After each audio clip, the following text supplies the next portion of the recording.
Welcome to the Deep Dive, the show that cuts through the noise to get you well-informed fast. Have you ever really stopped to consider what it would take to read every single scientific paper published on, a really complex topic? It's mind-boggling.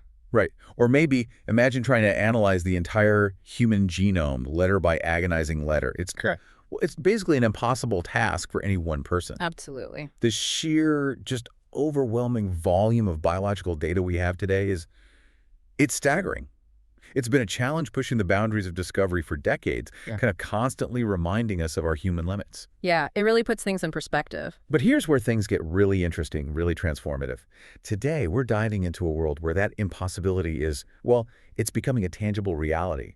We're embarking on a deep dive into how artificial intelligence, especially things like generative AI and advanced machine learning, isn't just assisting anymore, it's fundamentally revolutionizing the life sciences. It really is a revolution. We're talking about truly groundbreaking stuff. Exactly. Yeah. Things like human medical genomics, proteomics, data analysis, synthetic biology, drug discovery, even, how we monitor our planet's delicate ecosystems. It's touching everything. It's incredibly broad.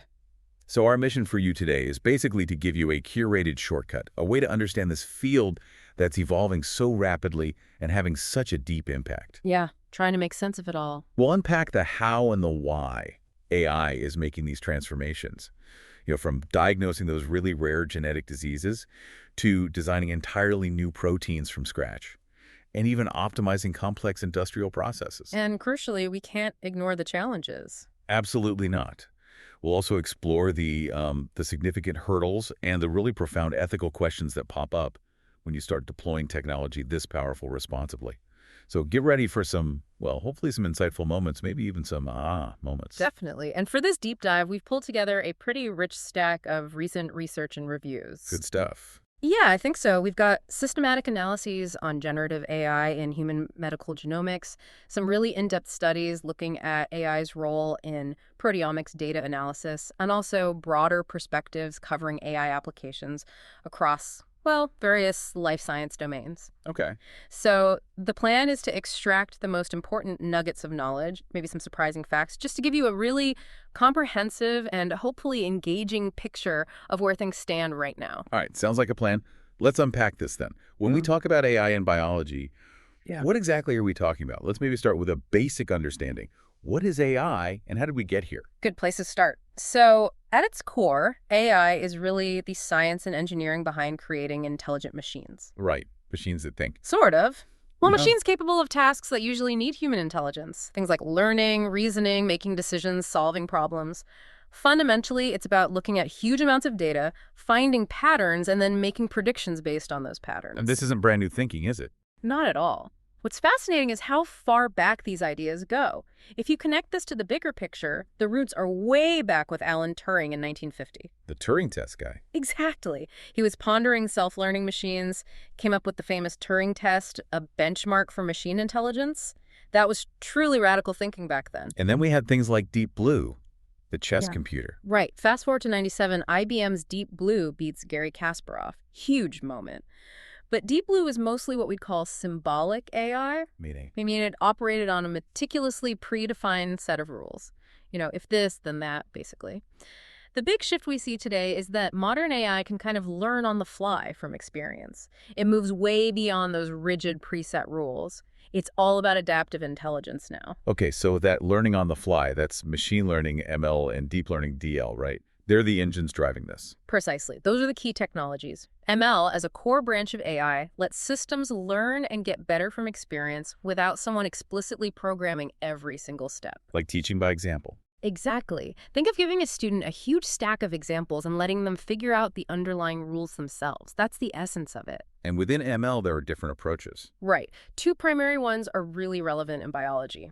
First, you've got supervised learning. This is what you use for classification tasks. Okay. Here, the models learn from labeled training data where you already know the answer, so you train it to predict specific outputs. Like telling diseased tissue from healthy tissue. Exactly. Or predicting high versus low protein expression. You show it label examples, and it learns to make predictions on new, unlabeled data. Got it. And the other type? That's unsupervised learning.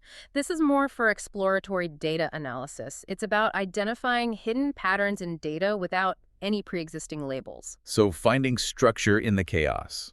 Pretty much. For instance, you might use it to cluster proteins based on similarities in their expression profiles. The model discovers these natural groupings on its own, potentially revealing relationships you didn't even know existed. Interesting. And when the patterns get really, really complex, that's where deep learning steps in. That's right. Deep learning, or DL, is a subset of ML. It uses these things called artificial neural networks, but with multiple deep layers. Layers upon layers. Exactly. And these layers let it model and understand incredibly intricate, often nonlinear relationships in the data. It's truly remarkable what these deep networks can pull out, especially with the kind of massive, complex biological data we're generating now.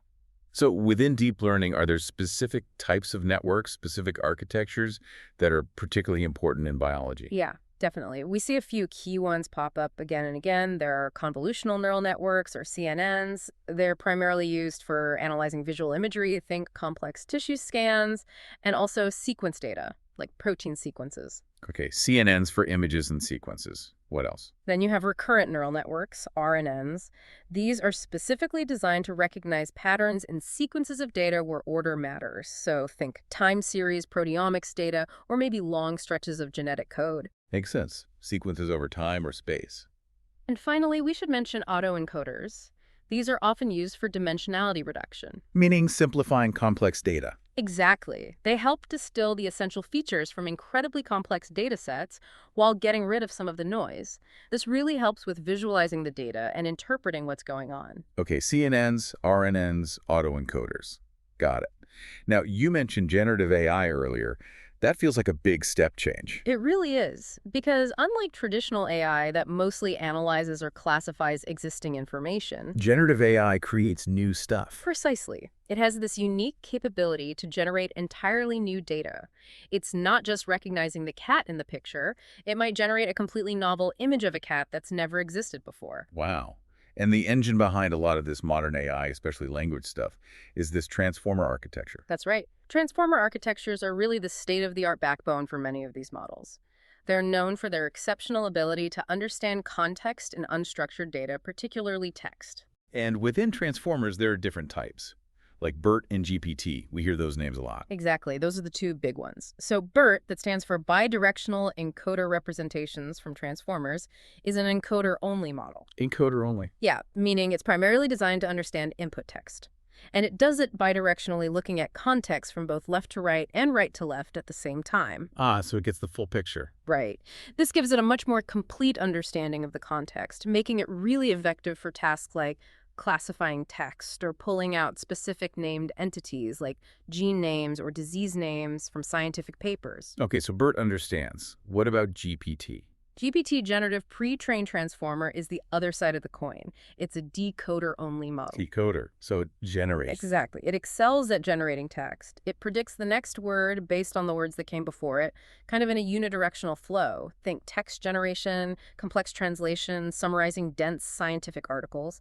It's about creating new, coherent, contextually relevant content. Makes sense. BERT reads. GPT writes. Yeah. Oversimplified, I know. A useful shorthand. And beyond those, we also have generative adversarial networks, or GANs. GANs, right? Those sound adversarial. They kind of are. It's a specialized setup for data generation. You essentially have two neural networks competing. One network, the generator, creates fake data, say, images or genetic sequences. The other network, the discriminator, tries to tell if the data is real or fake. So they push each other to get better. Exactly. This adversarial process forces the generator to produce incredibly realistic outputs. We see GANs used for synthesizing realistic medical images, complex biomedical data, even artificial genetic sequences. Okay, that's fascinating. And then there's one more term that seems to be everywhere lately, foundation models. Ah, yes, foundation models. These have truly exploded in relevance, especially in the last year or two. So what defines them? What makes them different? They're defined as models trained on vast and really diverse data sets. Crucially, this data is often unlabeled, meaning the models learn in a self-supervised way. They have to infer the patterns and relationships themselves. Learning without explicit labels. Right. And because they're trained on such broad data, they can then be fine-tuned for a whole range of specialized downstream tasks using much less additional specific data. So the core learning transfers. That's the key insight. Their ability to transfer learned knowledge to new domains is what's rapidly accelerating advances in so many areas: research, healthcare, genomics. The numbers speak for themselves. Publications citing foundation models jumped dramatically in 2024. We're talking from fewer than 10 annually before 2023 to potentially hundreds now. It really highlights their impact. Wow. Okay, that sets the stage nicely. Huh. Let's zoom in now on one of the most impactful areas you mentioned, human medical genomics. Specifically, how AI is revolutionizing diagnostics. Right. This is a huge area. When you think about lab diagnostics for inherited diseases, there are really two major goals, and they're interconnected. First, you need to establish the correct diagnosis for the patient. What condition do they actually have? And second, you need to identify the exact genetic cause, the specific genetic variation that's responsible. Finding the needle in the genomic haystack. Pretty much. And the typical workflow in medical genetics is quite intricate, but you can break it down into three key stages. All right, stage one. Stage one is the pre-analytical stage. This is all about patient prep and data organization, gathering patient history, clinical info, assessing genetic predispositions, collecting the biological samples. Get round work. Exactly. And crucially, it also involves a lot of literature review and knowledge aggregation, pulling information from vast scientific databases and papers. Okay, pre-analytical. Then comes the analytical stage. This is the core diagnostic phase where the actual data processing and interpretation happens. For next-generation sequencing, NGS data, this means calling the genomic variants, annotating them. Figuring out what the sequence differences mean. Right. And this often requires painstaking manual curation, checking against external databases. Plus, this stage often integrates insights from other things too, like MRI or CT scans, histology slides, even patient photographs, trying to build a complete picture. Makes sense. Multimodal data. And the final stage. The post-analytical stage. This is where you integrate all those diagnostic results into clinical decisions. Subtyping the disease, maybe clustering patients with similar profiles, aggregating all the findings, making informed decisions, and finally, generating comprehensive reports for the clinicians. Okay, pre-analytical, analytical, post-analytical. So where does AI fit in? Why is it needed here? Well, the why becomes really clear when you realize that traditional statistical methods and even older machine learning techniques often really struggle with the complex, high-dimensional data that's typical in modern genetics. There's too much data, too many variables. Exactly. And that's precisely the challenge that these state-of-the-art deep learning models, especially those transformer-based architectures we talked about, are now starting to address really effectively. Okay, let's break that down then. Starting with the pre-analytical stage. How is AI helping with that initial groundwork, the literature review, the data gathering? Well, our sources show a lot of focus here, particularly on large language models, LLMs. They really excel at this. How so? They're incredibly good at extracting structured knowledge from just vast amounts of unstructured text, biomedical literature, clinical notes. Imagine automatically pulling out and standardizing information for things like the Human Phenotype Ontology, HPO. That's the system for categorizing clinical features, right? Exactly. Or doing named entity recognition, NER, to automatically identify critical gene-disease relationships or links between phenotypes and specific genetic variants. It sounds like it would save a ton of time. Absolutely. BERT-based architectures are often fine-tuned specifically for these tasks, dramatically speeding up what used to be a very manual, very laborious process. So extracting information. What else in this stage? Well, LLMs are also getting very good at supporting biomedical and clinical question answering. Like a specialized search engine. Sort of, but more powerful. It ranges from retrieving facts from the literature to doing really fine-grained evidence extraction, say, to help interpret a specific genetic variant. We're seeing domain-specific Q&A systems trained on huge data sets like PubMed. PubMed is the big database of biomedical papers. Right. And other systems are optimizing question answering for prioritizing which variants are most likely to be disease-causing using a technique called retrieval-augmented generation, or RAG.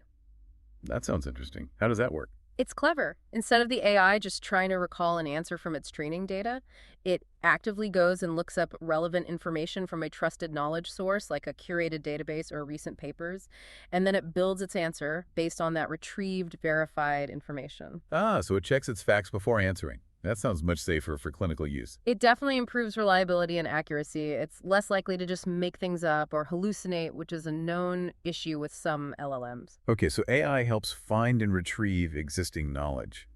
Is it also helping create new knowledge? Yes, and that's a really exciting development. Transformer-based models aren't just extracting what's already written.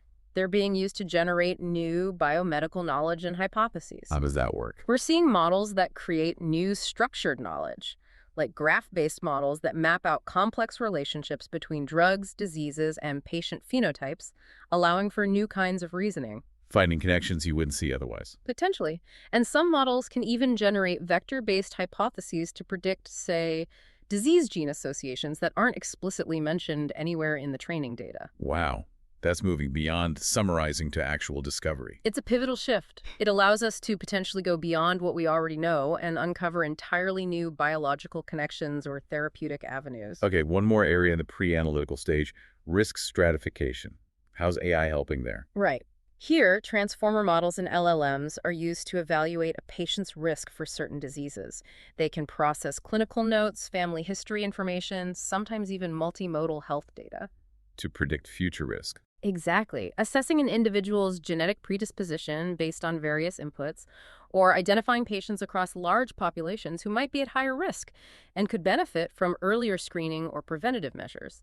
It helps clinicians prioritize resources. Okay, that covers the pre-analytical stage. Now let's dive into the analytical stage, the real core of data interpretation. This is where a lot of the AI action is. Yeah, this phase gets a huge amount of attention in the research, arguably where some of the most intricate AI applications are emerging. Let's start with medical imaging analysis. Right, you mentioned things like MRIs and CT scans. Exactly. Vision transformers, VITs, and other transformer-based models are increasingly being used here. The key is linking visual features from those scans with genomic data. Combining sight and sequence. Precisely. We're seeing these multimodal frameworks emerge. They might link imaging, like an MRI, with genetic data to help detect structural abnormalities. For example, some models align gene expression patterns with MRI scans for really precise tumor segmentation. So helping doctors see the tumor boundaries more clearly? Exactly. Others combine histology, looking at tissue slides, with genomic and clinical features to predict cancer risk. There are even examples of hybrid CNN transformer models designed to segment brain tumors more effectively, often guided by input from expert radiologists. Like an AI co-pilot for the radiologist. That's a good way to think about it, helping them spot subtle anomalies with potentially greater accuracy and speed. That's amazing. Yeah. Does it go further? Can AI look at an image and predict genetic information directly? Yes, it seems so. Models are being developed that can predict specific mutations or even chromosomal abnormalities, karyotypes, directly from medical images, histology slides, cytogenetics images, even facial photographs in some cases. Facial photos, really? Yeah, there's a tool, for instance, that aims to enhance the diagnosis of rare genetic diseases by combining analysis of facial images with clinical text information. It's looking for those subtle dysmorphic features that can be indicative of certain syndromes. Incredible. Finding genetic clues in visual data. Ugh. Okay, what about analyzing the genetic sequence data itself? The analysis of variant effects. Right, moving from the pictures to the code, so to speak. Deep learning models, including those encoder-only transformers like BERT, are now used to extract really deep structural information from DNA, RNA, and protein sequences. Going beyond just reading the letters. Way beyond. For example, models like Informer are predicting the effects of non-coding genomic variants, changes in DNA that don't directly alter proteins but can affect gene regulation. And crucially, Informer is optimized to consider long-range interactions within the genome, sometimes up to 100,000 base pairs away. Wow, interactions that far apart. That sounds important. It's critical. Gene regulation is complex, and things happening far away on the DNA strand can have major effects. Older models often miss these long-range interactions. We also see models like Dean and BERT, which is basically BERT adapted to understand DNA sequences contextually, helping predict important regulatory regions like promoters or splice sites. So AI is not just identifying sequence changes, it's predicting what those changes do, their functional consequences. Exactly. Transformers are predicting how genetic variants impact things like protein structure, how proteins interact with each other, how genes are regulated, and even how a patient might respond to a particular drug based on their genetics. Can you give an example? Sure. Alpha missense is a well-known model that achieves state-of-the-art performance in classifying the pathogenicity of missense variants, those single-letter changes in DNA that result in a different amino acid in the protein. So predicting if a variant is likely harmful or benign. Right. Other models predict how mutations might alter protein interactions or even changes in DNA methylation, which is an important epigenetic marker in complex disorders like neuropsychiatric conditions. This lets researchers understand the potential biological impact of a genetic change with unprecedented detail before doing potentially laborious experiments. And you mentioned bridging the gap between genotype and phenotype, connecting the genetic code to the actual disease or trait. Yes, that's a huge goal. Transformer-based models are increasingly used to model these complex relationships. We see this in predicting polygenic risk scores, or PRS. That's combining the effects of many small genetic variations to estimate overall risk. Exactly. And genomic large language models are being developed to improve PRS prediction for common complex diseases like breast cancer, diabetes, and Alzheimer's. Other approaches are using multimodal data combining genetics, imaging, clinical info for predicting brain disorders, aiming for more personalized and mechanistic insights. Okay, so we've analyzed the variants, predicted their effects. What about the final step in this analytical stage? Clinical variant interpretation, deciding which variants actually matter for this patient. Right. This is where it all comes together for diagnosis. The goal isn't just discovery, it's determining which specific variants observed in a patient are truly causal or clinically relevant. And AI is helping here too. Tools like Genetic Transformer, or GeneIt, use fine-tuned LLMs to essentially emulate the reasoning process of an expert human geneticist.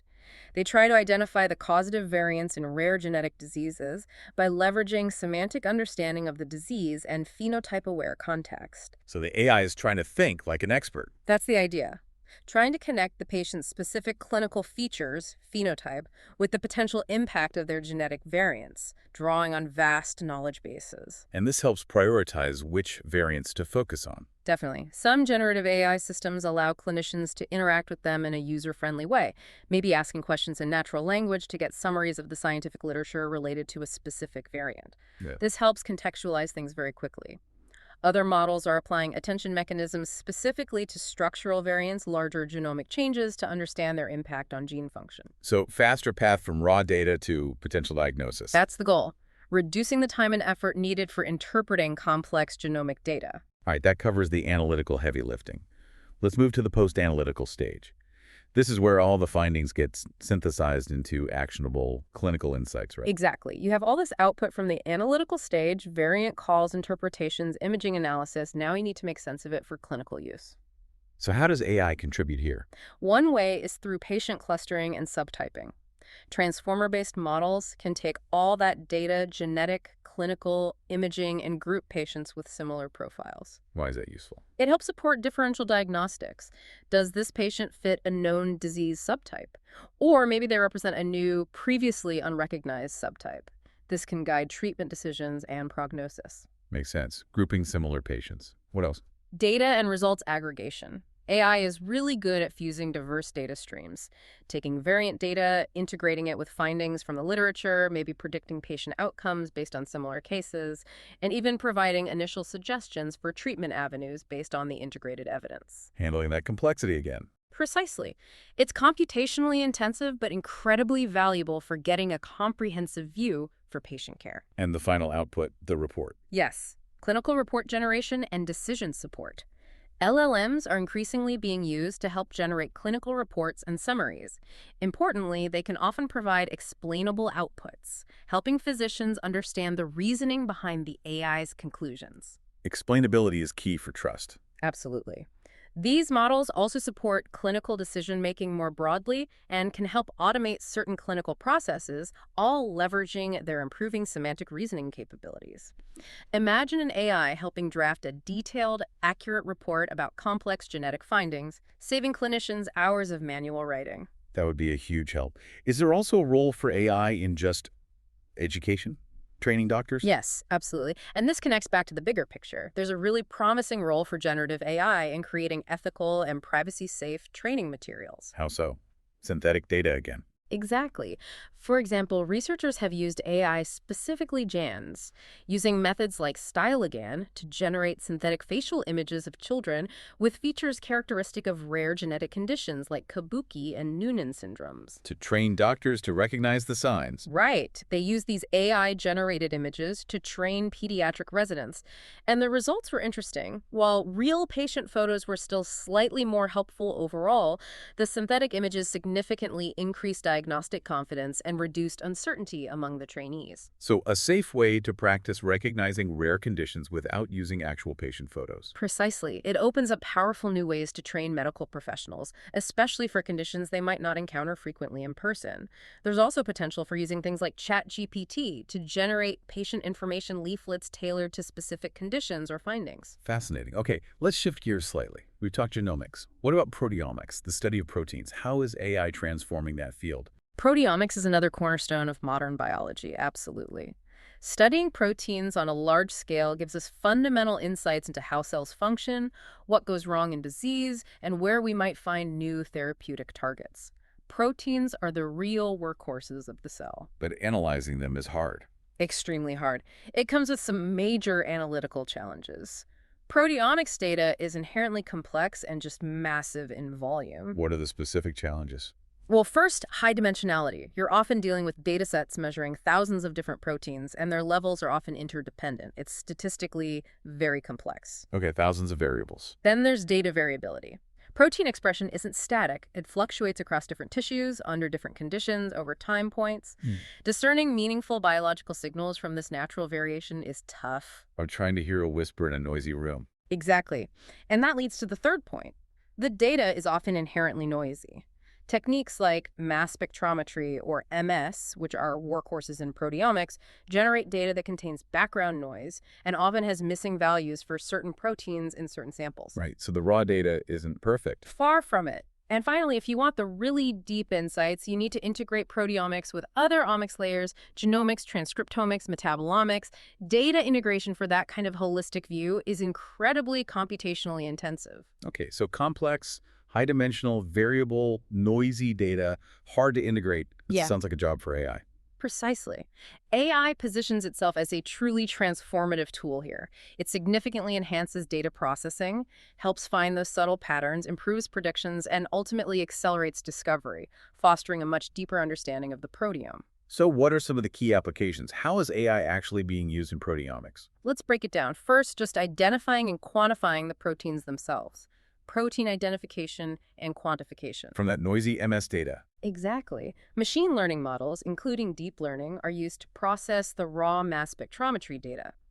Algorithms like support vector machines or deep learning models analyze the peptide spectra, the fingerprints of protein fragments, to identify which proteins are present and how much of each there is. This improves both accuracy and speed compared to older methods. And dealing with the noise. AI helps there too. It's used to denoise the MS data, helping to distinguish the real protein signals from the background noise, which is crucial for getting reliable quantification. Okay, so identifying and counting proteins, what about figuring out what they do? That's functional annotation. AI models analyze protein sequence data and increasingly structural data too to infer a protein's function. Convolutional neural networks, CNNs, are particularly good at analyzing sequence information for functional clues. Like predicting if it's an enzyme or a structural protein. Exactly, or even identifying specific functional domains within a protein, the parts responsible for binding DNA, or interacting with other proteins, or catalyzing a reaction. It helps us understand their precise roles. And protein interactions. Do proteins work alone? Rarely. Understanding protein interactions, or PPIs, is critical. AI is used to predict these interactions by analyzing sequence data, structural information, and existing experimental evidence. What kind of AI models? Graph neural networks, GNNs, are showing a lot of promise here as they're naturally suited to modeling networks. Even natural language processing, NLP models are used, sometimes treating protein interactions like relationships in a text. The goal is to map out these complex social lives of proteins within the cell. Tools like the string database are valuable resources combining experimental data with computational predictions for PPI analysis. Okay, interactions. Now, what about the shapes of proteins? Structure equals function, right? Absolutely. And this is where AI has caused arguably the biggest revolution in biology in recent years. Hmm. Structural proteomics. You mean AlphaFold? Exactly. The impact of models like DeepMind's AlphaFold has been nothing short of a game changer. It can predict the 3D structure of proteins from just their amino acid sequence with near experimental accuracy. Which is huge for understanding function and designing drugs. Absolutely critical. Knowing the precise 3D shape is fundamental for understanding how a protein works and how a drug might bind to it. And while AlphaFold is renowned for its accuracy, we also see other players like Meta's ESMFold. It might be slightly less precise in some cases, but its speed is incredible. It predicted structures for over 600 million proteins in just 2 weeks using a massive GPU cluster. 600 million. The scale is just, wow. It's staggering. And beyond predicting the whole structure, AI also assists in things like epitope mapping. What's that? That's identifying the specific small regions on a protein surface, the epitopes, where antibodies bind. This is crucial for designing effective vaccines and antibody therapies. Got it. And you mentioned the challenge of integrating different omics data types. Right. Multi-omics data integration. This remains a major computational hurdle, but AI is making significant inroads. It helps effectively combine proteomics data with genomics, transcriptomics, metabolomics, and other data types to uncover those systems-level insights into cellular mechanisms. AI provides the tools to manage and analyze that complexity, giving us a much more holistic view than any single omic layer could alone. That holistic view seems essential. Okay, let's zoom in on one really important application that spans across these omics: AI-driven biomarker discovery. Yes, this deserves a dedicated focus. Biomarkers are incredibly important. Remind us what they are. They're basically measurable indicators of some biological state or condition. Think of blood glucose for diabetes or PSA for prostate cancer risk. They're crucial for diagnosing diseases, predicting prognosis, monitoring how well a treatment is working. Finding good biomarkers is a huge goal in medicine. And finding them is hard. Very hard, especially in complex diseases using high-dimensional omics data. That's where AI comes in. So what's the typical workflow when using AI to find biomarkers? It generally follows 3 key steps. Step 1, data collection and pre-processing. You gather the data, proteomics, genomics, whatever omics you're using from your biological sample. Healthy versus diseased, for example. Right. Then comes crucial pre-processing, data standardization, often called normalization, to remove technical variations or batch effects that aren't biologically relevant. And very importantly, feature selection. Feature selection, meaning choosing what to focus on. Exactly. Your raw omics data might have thousands or tens of thousands of features, proteins, genes, metabolites. Feature selection uses statistical or AI methods to narrow that down to a smaller set of features that are most likely to contain potential biomarkers, making the downstream modeling more efficient and interpretable. Okay, collect, clean, select features. Step 2. Step 2. AI model development. This is where you train AI models on your pre-processed labeled data, say samples labeled as healthy or diseased. The model learns the patterns associated with each group. What kind of model? It depends on the data and the goal. You might use supervised learning if you have predefined classes, like predicting disease status. Or you might use unsupervised learning if you're trying to discover completely new biomarkers or disease subtypes without prior labels. Train the model. Step 3. Step 3, validation and interpretation. This is critical. You have to rigorously validate the model's performance using independent data sets, data it hasn't seen during training, to make sure it's robust and generalizes well. Test it on new examples. Right. And crucially, this is where explainable AI or XAI techniques come into play. Avoiding the black box. Exactly. XAI methods help us understand why the model made a certain prediction, which features, potential biomarkers, were most important for its decision. This provides biological insights and builds trust in the model's output. It's not enough for the AI to just say this is a biomarker. We need to understand why it thinks so. Makes sense. So what specific AI techniques are commonly used for biomarker prediction? There's a range. In classic machine learning, ML, you see things like random forests and support vector machines, SVMs. They're good for classifying samples, and they can also rank features by importance, highlighting potential biomarkers. Gradient boosting machines, GBMs, are also popular, especially for handling nonlinear relationships. Okay, standard ML. What about deep learning? Deep learning, DL, is increasingly used too. CNNs might analyze spatial data, like patterns in tissue scans related to certain biomarkers. Recurrent neural networks, RNNs, can model time series data, how biomarker levels change over time, maybe in response to treatment. And autoencoders can help reduce the high dimensionality of omics data to identify latent features that might represent underlying biological processes linked to biomarkers. And unsupervised methods for discovery. Right. Unsupervised learning techniques like clustering algorithms, k-means, DBS can group samples with similar biomarker profiles, potentially discovering novel disease subtypes. Principal component analysis, PCA, is often used for dimensionality reduction and visualization, helping researchers see patterns in the data. And you mentioned integrating different data types. Yes. Multi-omics integration is a powerful approach. AI methods are used to combine data from multiple layers, genomics, proteomics, metabolomics, etc., to identify biomarkers that reflect complex interactions across different biological processes. This often gives a more robust and comprehensive picture of the disease state. It sounds like these techniques are already being applied. Oh, absolutely. AI has successfully predicted or helped identify biomarkers in many fields. In cancer, for instance, analyzing gene expression and proteomics data for early detection markers, like improving on existing ones or finding new ones, and also predicting which patients will respond best to certain therapies. What about other diseases? In neurodegenerative diseases, AI is used to analyze imaging data like PET scans combined with proteomic or genetic data to predict biomarkers for Alzheimer's disease, like amyloid beta or tau protein levels. For infectious diseases during COVID-19, for example, AI helped identify immune response-related biomarkers for rapid diagnosis and predicting disease severity. And in cardiovascular disorders, predicting known biomarkers like troponins for heart attack or finding new inflammatory markers for monitoring heart disease risk. So it's happening across the board. Are there specific software tools people use for this? Yeah, there's a mix. Researchers use general-purpose AI libraries like TensorFlow, PyTorch, Scikit-learn, XGBoost, Keras. These provide the building blocks for creating the models. The standard AI toolkits. Right. Then there are more specialized bioinformatics tools, things like DeepChem for drug discovery and cheminformatics, Bioconductor for analyzing genomic data in R, ProteoWizard and MaxQuant for handling mass spectrometry data, String for PPIs, MetaMap R for mapping text to biomedical concepts. The list goes on. And for the explainability part, the XAI. Yes, specific tools for that are becoming essential. SAP, that's Shapley Additive Explanations, and LIME Local Interpretable Model Agnostic Explanations are two popular ones. They help researchers understand which features drove a specific prediction, making the AI's reasoning more transparent and interpretable, which is vital for clinical translation. Okay, that's a great overview of biomarkers. Let's broaden our view again now. We've touched on genomics, proteomics, diagnostics, biomarkers. What are some of the other big areas across the life sciences where AI is making waves? Oh, there are many. Let's talk about synthetic biology. This is essentially engineering life or biological systems for useful purposes, and AI is bringing incredible precision to it. Engineering life. Sounds futuristic. Yeah. How does AI help? Take CRISPR-based gene editing, for example.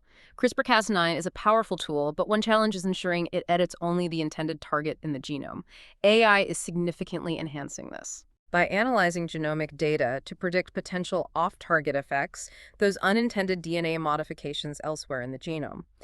AI helps identify the optimal target sites that minimize off-target risk and also helps optimize the design of the guide RNA, the molecule that directs CRISPR to the right spot.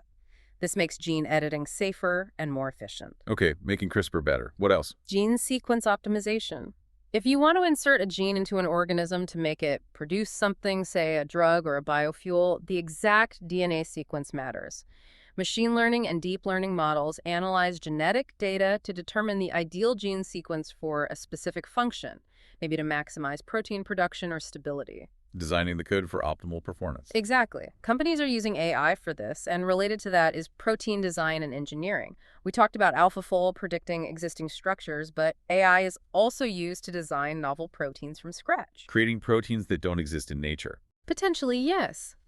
Forecasting the structure and function from sequence allows scientists to computationally design new enzymes with enhanced activity, new therapeutic proteins, or even new biomaterials with specific properties. Amazing. And what about engineering whole pathways? Right, metabolic pathway engineering. This is about modifying the network of chemical reactions inside a cell to make it produce a specific compound more efficiently, biofuels, pharmaceuticals, industrial chemicals. AI helps pinpoint bottlenecks in existing pathways or design entirely new pathways by analyzing the complex interplay between genes, enzymes, and metabolites. Optimizing the cell's internal factory. That's a good analogy.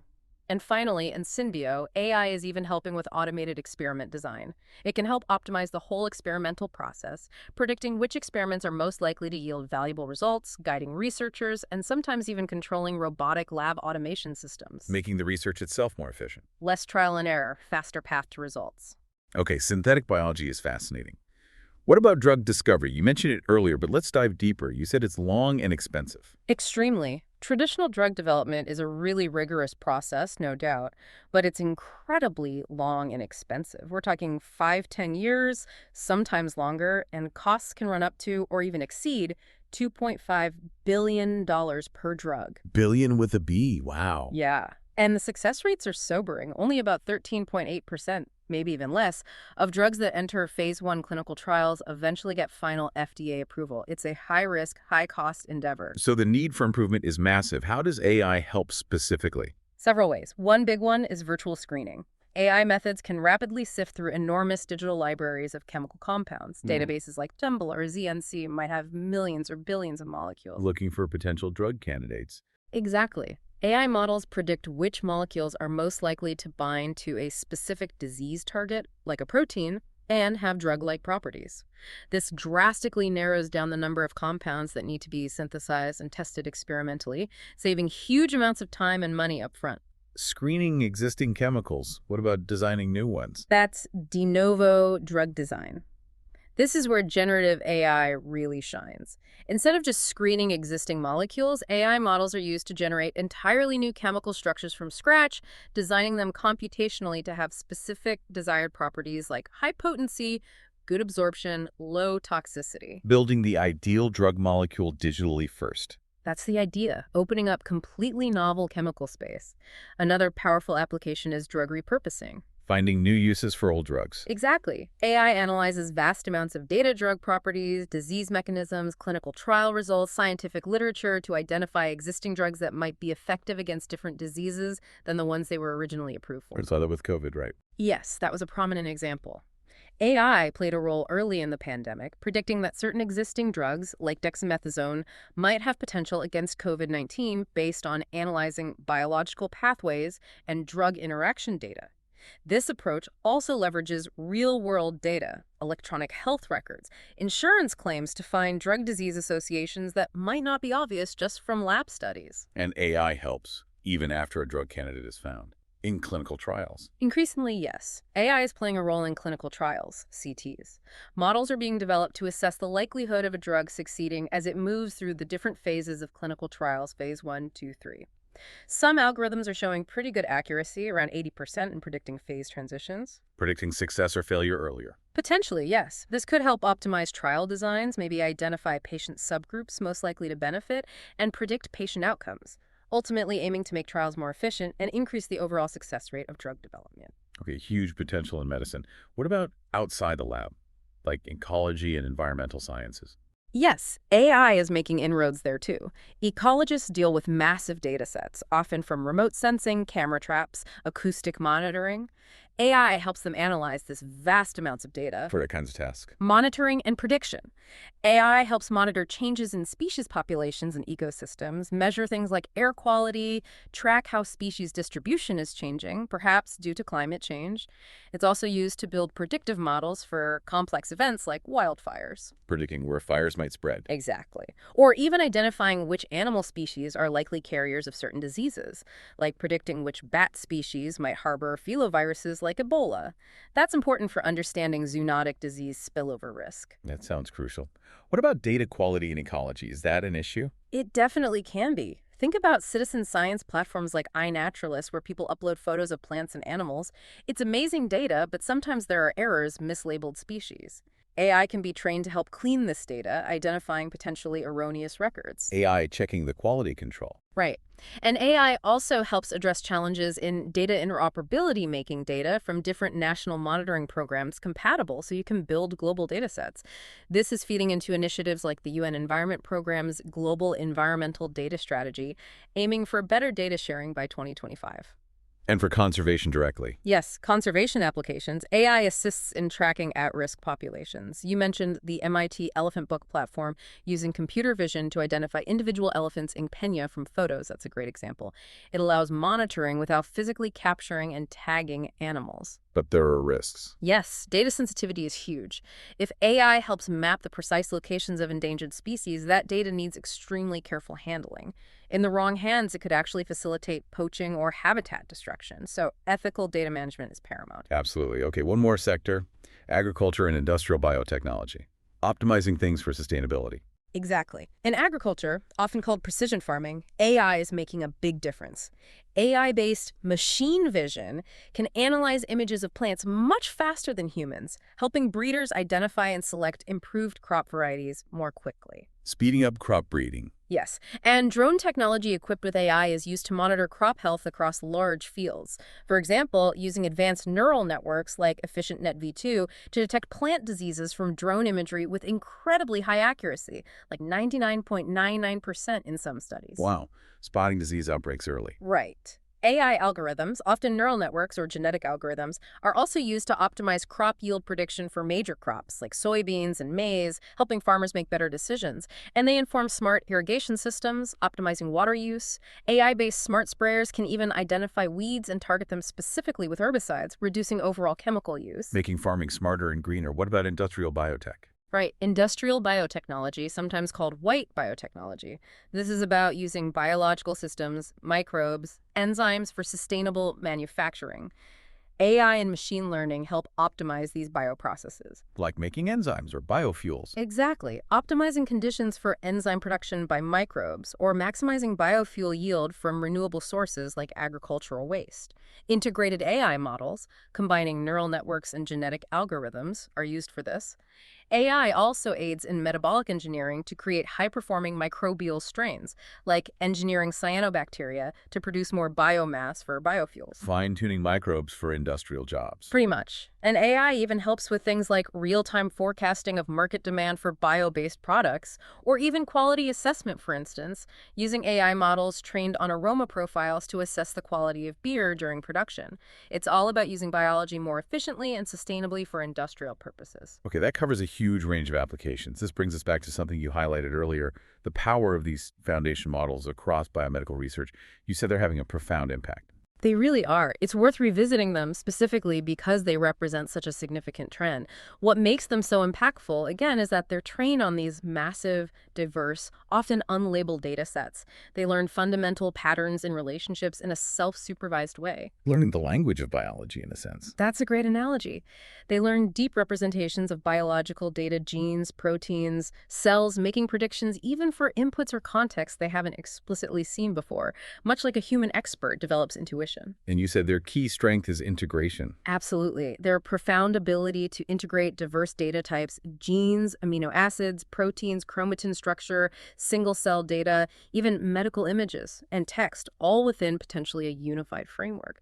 This is huge. It helps researchers see novel connections between different biological scales or data modalities. Pointing towards new hypotheses. Exactly. Providing direction for unresolved questions, forming the basis for entirely new hypotheses. And as we mentioned, the field is exploding. Over 150 papers just in 2024, including preprints. It's a paradigm shift. Okay, let's get concrete. Can you give some examples of these foundation models across different areas of Oni's and clinical practice? Maybe starting with transcriptomics gene expression. Sure. In transcriptomics, a good example is Geniformer. It uses transfer learning. It was pre-trained on a massive data set of 95 million single-cell transcriptomes. 95 million cells. Yeah, huge scale. And it can then predict tissue-specific gene network dynamics from single-cell RNA sequencing data. This is especially valuable where data is limited, like in rare diseases or for tissues that are hard to sample. What else in single-cell analysis? There's SCGPT, the single-cell GPT we mentioned, introduced in 2024, pre-trained on about 30 million cells. It's a generative tool designed to distill insights from single-cell data annotating cell types, inferring gene networks, clustering cells, even integrating multi-omic data sets within the single-cell context. So understanding cell diversity and function better? Right. And another important one is SCVI, single-cell variational inference. It uses deep learning and statistical methods to model the distributions of gene expression across large single-cell datasets, enabling tasks like visualization, clustering, and finding differentially expressed genes between cell populations. Okay, transcriptomics covered. What about genomics, the DNA sequence itself? We touched on some earlier. DeepSea, which came out back in 2015, and the more recent Informer from 2021. Both use deep learning to predict the effects of non-coding genomic variants on things like chromatin accessibility and epigenetic regulation. And Informer handles those long-range interactions. Exactly. It's specifically optimized to include interactions up to 100,000 base pairs away, which we now know are critical for accurate predictions of variant effects on gene expression. Then there's DMERT, adapting the BERT language model to contextually understand DNA sequences and predict important regulatory regions. Understanding the grammar of the genome. What about structural biology? Well, the elephant in the room is AlphaFold. We've discussed its impact on predicting 3D protein structures with near experimental accuracy. The latest version, AlphaFold 3, is pushing further, focusing specifically on predicting the structures of complex biomolecular interactions, how proteins bind to DNA, RNA, or other proteins. This work even contributed to a Nobel Prize. Truly foundational. Okay, you also mentioned spatial biology, understanding cells in their tissue context. Are there foundation models there too? Yes, this is a rapidly emerging area. Niche-Former is one example. It's trained on both dissociated single-cell data, where spatial context is lost, and spatially resolved transcriptomics data. Bridging the gap. Exactly. It aims to predict the spatial microenvironment context for dissociated cells, helping us understand how a cell's neighborhood influences its behavior. Another one is Nove, developed in 2024. It uses graph-based learning, pre-trained on about 30 million cells across 18 tissue types. What does Nove do? It enables comparison of spatial domains, distinct tissue regions or niches across different samples and experiments. Importantly, correcting for technical batch effects that often plague these comparisons. This allows for more robust analysis of how tissue organization changes in disease or development. Okay, spatial context is key. What about understanding the language about biology, the literature? Right, biomedical language. Here we see models like BioBERT and BioElectra. These essentially take powerful general-purpose language models, like BERT or Electra, and adapt them using transfer learning on vast amounts of biomedical text, like PubMed abstracts. Making them experts in medical jargon. Pretty much.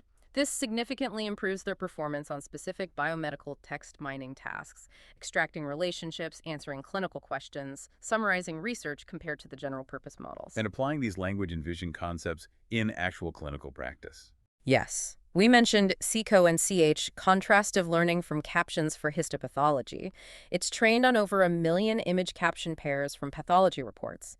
By combining visual learning from the images with language understanding from the captions, it shows potential to outperform visual-only models in analyzing tissue slides, classifying disease, generating captions, segmenting regions of interest. Combining modalities for better clinical insights. Exactly. And another example is TXGNN. It's a neural network trained on a large medical knowledge graph. Its goal is drug repurposing, identifying potential new uses for existing drugs by analyzing the relationships in the knowledge graph. Its predictions apparently align well with current off-label drug use practices, suggesting it's capturing real clinical patterns. So these foundation models are being applied to specific diseases. Can you give examples of the impact? Absolutely. The real test is whether they lead to new biological insights or clinical advancements. And they are starting to. Like in cancer. Yes, in cancer. For example, SCGPT was used in breast cancer mouse models. It helped pinpoint factors driving resistance to therapy, identifying a specific gene, C5RR1. Inhibiting this gene actually resensitized the tumors to the treatment in the lab. Wow, a direct therapeutic hypothesis. Right. Another example. SCVI modeling identified changes in the tumor microenvironment, the surrounding stromal cells that influence prostate cancer progression. They derived a transcriptional signature from this that could predict which patients were more likely to develop local metastasis. Okay, cancer. What about neurodegeneration? In neurodegeneration, SCVI was used in a mouse model of multiple sclerosis. It identified a specific subset of T cells that seemed to be driving the expansion of B cells, which are involved in the disease pathology. In Parkinson's disease, GeneInCell, analyzing patient data, predicted a key role for a transcription factor called NFXC2 in regulating neuroinflammation. This prediction was later validated experimentally in a mouse model. Finding molecular drivers of disease. Any examples in infectious disease? Yes, for infectious disease. AlphaFold predicted the structure and potential inhibition mechanisms for EPA, which is a multi-drug efflux pump in Mycobacterium tuberculosis. These pumps actively kick antibiotics out of the bacterial cell, contributing to drug resistance. Understanding its structure is a big step towards designing drugs to block it, potentially helping treat drug-resistant TB. Tackling antibiotic resistance. What about regenerative medicine? Stem cells and regenerative medicine. AlphaFold's structure prediction helped researchers understand how a protein called MYCT1 modulates the self-renewal and engraftment ability of human hematopoietic stem cells, HSCs, the cells that produce all our blood cells. They figured out it localizes to endosomal membranes, giving clues about its function. This kind of basic science insight is crucial for developing better stem cell therapies. Understanding the fundamentals. Rare diseases. Rare disease. DeepSea, that model for non-coding variants, was used to investigate ultra-conserved non-coding elements, UCNEs. These are stretches of DNA outside of genes that are highly conserved across evolution, suggesting important functions. DeepSea helped reveal their roles in retinal development and linked some to rare eye diseases, helping researchers narrow down the list of candidate variants to investigate clinically in patients. Helping find the genetic cause when it's really hard. Cardiovascular disease. Cardiovascular disease. SCVI modeling analyzed heart tissue from atrial fibrillation patients at the single-cell level. It identified specific transcriptional changes happening in different cell types. For instance, it highlighted a gene called ATRNL1 as a key player in how heart muscle cells, cardiomyocytes, respond to stress. It also found unexpected expression of another AFib candidate gene, KCNN3, in lymphatic endothelial cells, suggesting a previously unknown role for these cells in the disease. Uncovering unexpected biology. One more gene therapy. Getting treatments into cells. Right, gene therapy drug delivery. This is a huge challenge. AlphaFold modeling, combined with other techniques, helped identify interactions between engineered adeno-associated virus, AAV, capsids, the protein shells used to deliver gene therapies and proteins in the human body. Specifically, proteins involved in immune response, which can limit therapy effectiveness, and proteins involved in crossing the blood-brain barrier, BBB, like LRP6. So understanding how to design better delivery vehicles. Exactly. This work informs how to engineer AAV vectors to better evade the immune system or to more effectively cross the BBB for non-invasive delivery of therapeutics to the brain, which is a major goal for treating many neurological disorders. These examples really illustrate the power. But you mentioned earlier, these models require serious computing power. They absolutely do. That's a practical constraint. While these foundation models are incredibly powerful, they require significant computational resources to train and often even just to run efficiently. We're talking serious GPU power. GPUs, graphics processing units? Yes. Training a large foundation model is incredibly computationally intensive. It can require processing many terabytes of data and relies heavily on GPU acceleration. Remember Meta's ESM fold? That used 2,000 GPUs. So this necessitates advanced computing infrastructure and specialized software tools, which represents a significant barrier to entry for smaller labs or institutions that don't have access to that kind of hardware. Okay, so computational demands are a hurdle. This leads us naturally into the broader conversation about navigating the future, the really significant challenges and profound ethical considerations that come with deploying AI in the life sciences. Absolutely critical discussion. We can't just focus on the potential without acknowledging the pitfalls. And maybe the place to start is that old adage, garbage in, garbage out. Data quality seems paramount. It's absolutely fundamental. This is often called the garbage in, garbage out problem. AI models are, as the research states, extremely reliant on the data sets on which they are developed. If the input data is inconsistent, incomplete, or just plain wrong, the model's performance will be severely impaired. You can't expect good output from bad input. And you mentioned earlier that biological data, like from proteomics, is inherently messy. Exactly. Fields like proteomics generate data characterized by high data variability and noise. This poses continuous challenges for AI models trying to extract reliable biological signals. It's not always easy to tell what's real signal and what's just technical noise or random fluctuation. What about outright errors in the data? That's a big issue too. Even large, widely used public data sets, like those aggregated from citizen science platforms, can contain misrepresented or mislabeled data. We talked about AI being used to clean this data, but it highlights the underlying problem. The raw data often isn't perfect, and errors can propagate if you're not careful. And this leads to the really thorny issue of bias, right? Yes, bias in training data is a major ethical and practical concern. AI models don't just learn patterns. They can also learn and even exacerbate pre-existing discrepancies present in the data. They can reinforce societal biases against underrepresented groups if those groups are well represented or are represented inaccurately in the training data sets. You gave that example earlier with facial analysis. Right, the Deep Gestalt tool for facial dysmorphology. Its performance for diagnosing Down syndrome was initially much lower for individuals of African heritage, around 37%, compared to those of European origin, 80%. Retraining with more diverse data improved it dramatically, but it's a stark warning. And the research emphasizes that genetic disease susceptibility modeling is also predisposed to differential performance across demographic groups. We have to be incredibly vigilant about building and testing models on diverse representative data. And beyond bias, what about just knowing where the data came from, data provenance? That's another huge challenge. Tracking the origin, quality, and processing history of every single data point within and across massive interconnected databases is incredibly difficult. A particularly tricky aspect highlighted in the sources is that no computational tools are currently available that can reliably identify computationally generated data versus real experimental data. So you might not even know if some data was faked or simulated. Potentially.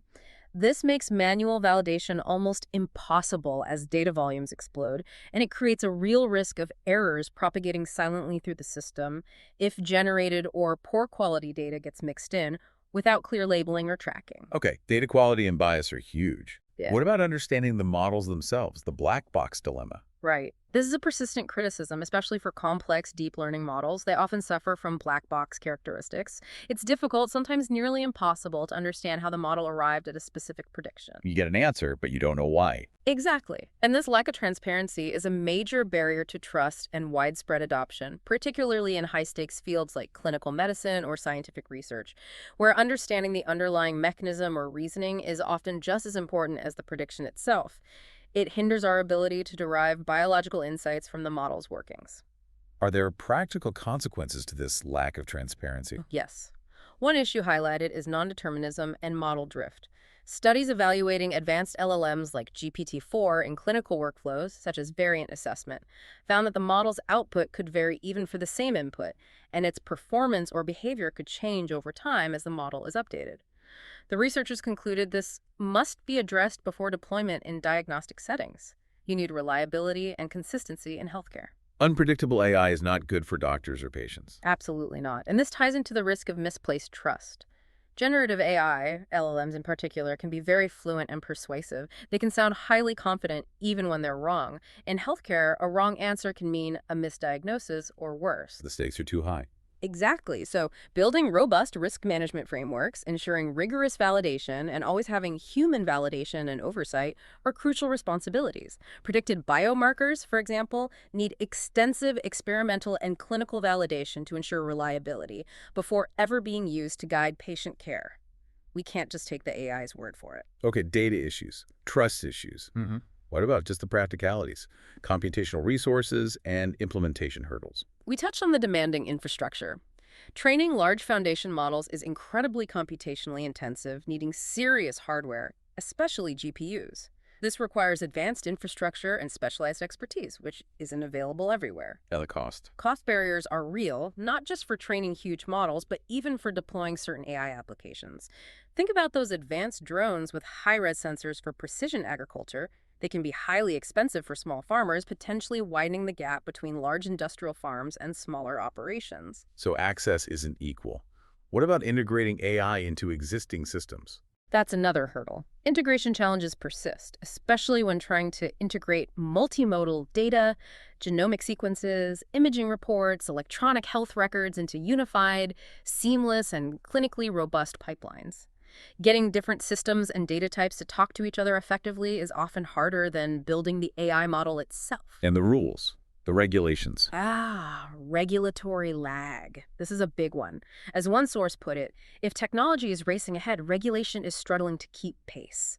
Laws regarding data privacy, data use, model validation, and accountability differ dramatically across countries and even regions. Like using medical data. Exactly. Rules about whether anonymized medical data can be sent overseas vary hugely. Some places lack comprehensive data privacy laws altogether. Consent forms for using patient data are a minefield. What happens if a patient consents to their data being used to train an AI, but later withdraws consent or asks for their data to be deleted? How do you track and remove that data's influence from a trained model? These are complex legal and technical questions without easy answers yet. Wow. And finally, the people involved. Mm. The human factor. Crucial.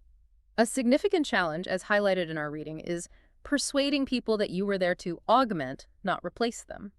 Building trust among clinicians, researchers, lab technicians, and patients is essential. Without it, AI adoption will never scale, no matter how good the technology is. People need to trust it and want to use it. Right. And we also need robust support systems for when AI tools inevitably make mistakes or fail. There needs to be clear protocols for human oversight, intervention, and correction. It's about human-AI collaboration, not just handing things over to the machine. Okay, these challenges really lead us into the final area. The profound ethical and societal implications. These go beyond just the technical hurdles. Absolutely. We're talking about fundamental questions about privacy, fairness, accountability, and the very future we want to build with this technology. Let's start with privacy and security. That seems like a major concern, especially with generative AI. It is. Deep concerns exist about how personal identifying information, PII, is handled. When people interact with Gen AI systems, where does that data go? How is it stored? Who owns it? Could it be shared or sold? These questions are critical, especially when dealing with sensitive health information. And not just health data, you mentioned ecology too. Right. The use of camera traps, audio recorders, and ecological monitoring raises questions about inadvertently capturing data about people or communities without their explicit consent. Balancing conservation goals with privacy rights is an ethical tightrope walk. Which points to the need for accountability and regulation. Imperative. Establishing clear accountability frameworks. Who is responsible if an AI makes a harmful diagnostic error? And developing robust regulations is essential to prevent misuse and ensure responsible AI practices. Companies developing and deploying AI need to work closely with legal experts and policymakers to define these roles and responsibilities clearly. And there's the scary potential for misuse. Unfortunately, yes.